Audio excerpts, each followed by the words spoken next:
Only one was ever built. It never got to race, yet it was designed to take on legends like the GT40 and Ferrari P4. The Jaguar XJ13 wasn't just another prototype, it was meant to reclaim Jaguar's glory at Le Mans. With its sleek mid-engine design and a roaring V12 producing 472 horsepower, it had all the makings of a race-winning beast. But fate had other plans. The XJ13 was hidden, damaged, and nearly forgotten before becoming a symbol of untapped potential. Today, it's a priceless piece of automotive history that never saw the track.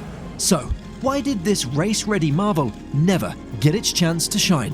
The Jaguar XJ13 race car has one of the most intriguing stories in automotive history, full of ambition, misfortune, and what-ifs. It all began in the 1960s when Jaguar wanted to reclaim its former glory at Le Mans, a race they had previously dominated in the 1950s with the C-Type and D-Type.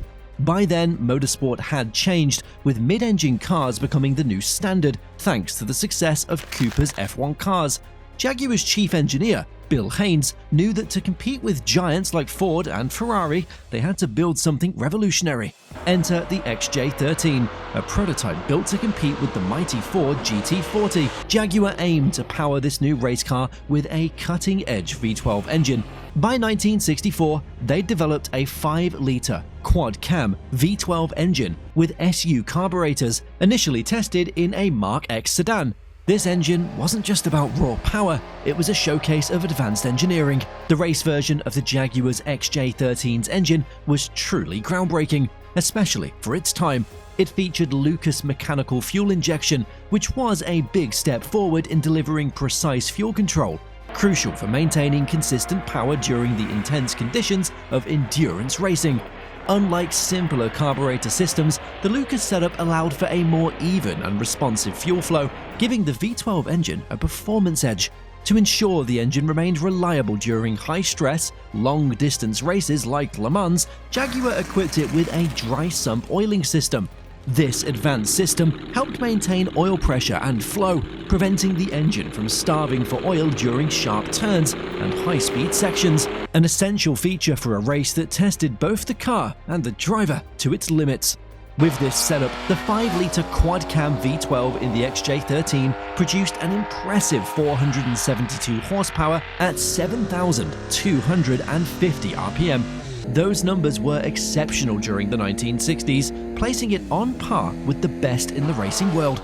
To put it into context, the GT40's, which were developed by Ford to dominate the Le Mans and famously take down Ferrari, also featured high-powered engines.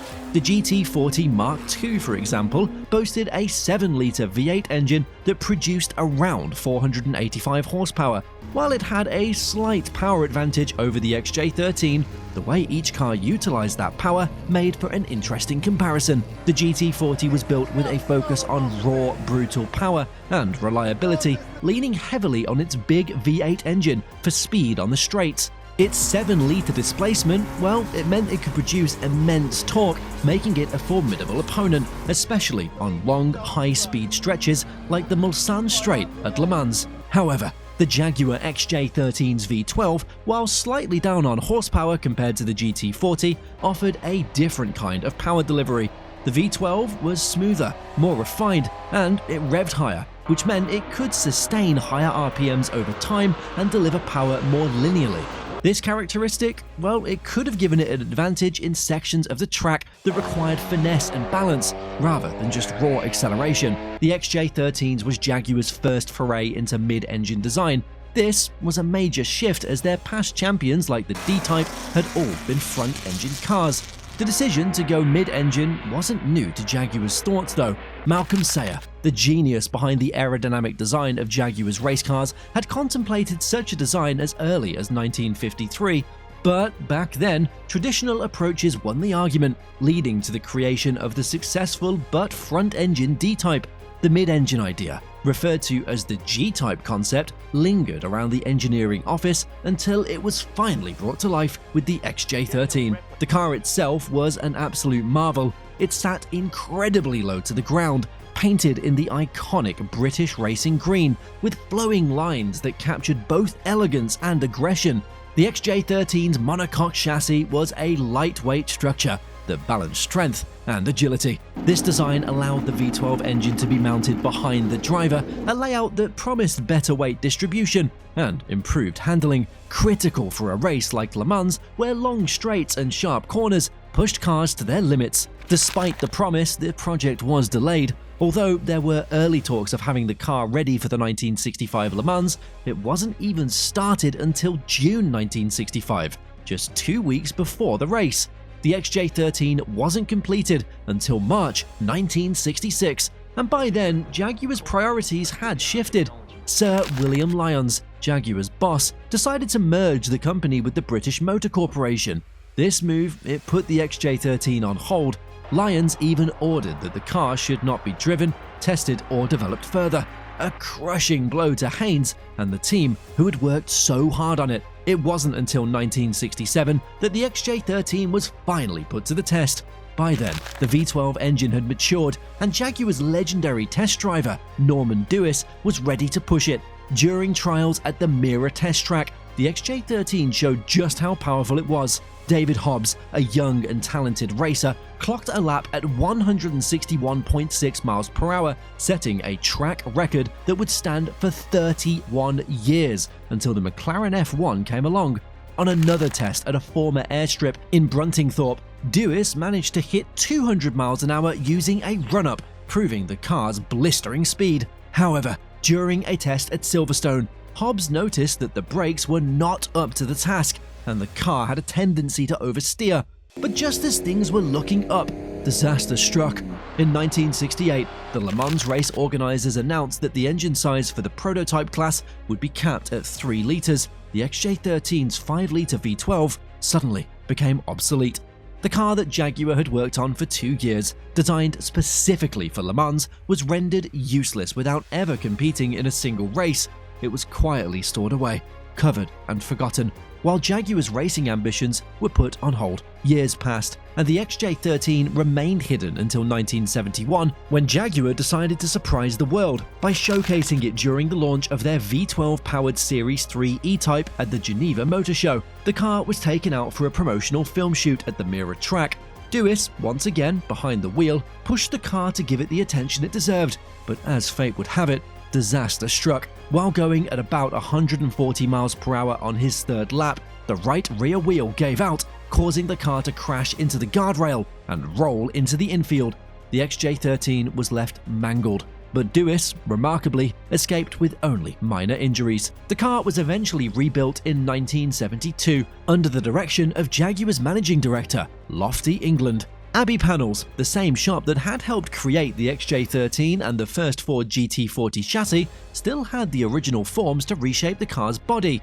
By June 1973, the XJ13 was restored with minor changes such as a cooling system upgrade. It made its public debut at Silverstone that year, finally showcased in front of a crowd, albeit as a relic of what it could have been. The XJ13's movement at Silverstone in 1973 was bittersweet. Here, the car that had been designed to challenge the likes of Ford GT40 and Ferrari's P4, now making its debut not in a competitive race, but in a showcase of what could have been.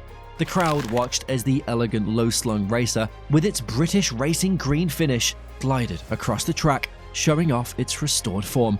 The updates included a radiator and cooling fan borrowed from an XJ12 sedan, and slightly reshaped wheel arches. Even after years in the shadows, the XJ13 was captivating, a living piece of racing history that could have changed the game at Le Mans.